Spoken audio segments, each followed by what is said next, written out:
ज्योतिबा फुले, शिक्षा का दीपक। बहुत समय पहले 11 अप्रैल 1927 को भारत के महाराष्ट्र राज्य के एक छोटे से गांव कटगुण में एक लड़का जन्मा जिसका नाम था ज्योतिबा। वह एक गरीब परिवार से था और उसे बचपन से ही बहुत मुश्किलों का सामना करना पड़ा। लेकिन ज्योतिबा बहुत जिज्ञासु था। उसे हमेशा नई चीजें जानने की इच्छा रहती थी।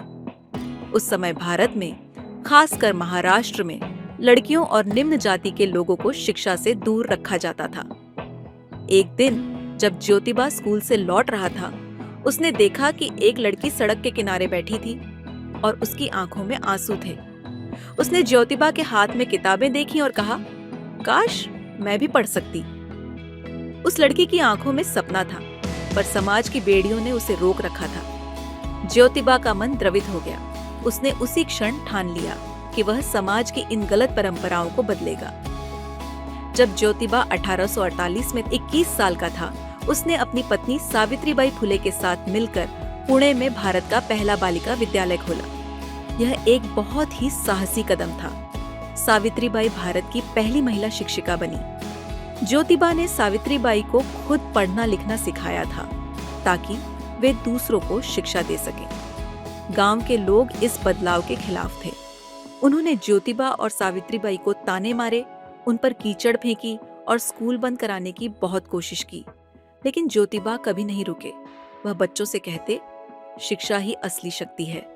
तुम जो सीखोगे वह तुम्हें कभी कोई छीन नहीं सकता। ज्योतिबा और सावित्रीबाई ने न सिर्फ लड़कियों के लिए बल्कि निम्न जाति के बच्चों और वंचित लोगों के लिए भी शिक्षा के द्वार खोले।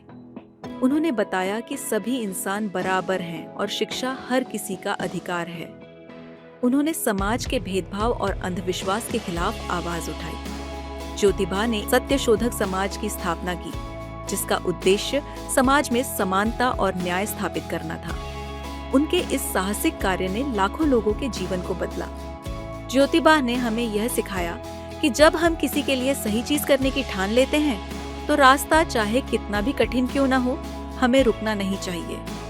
ज्योतिबा की कहानी हमें यह प्रेरणा देती है कि हमें हर किसी को पढ़ने और आगे बढ़ने का हक दिलाना है।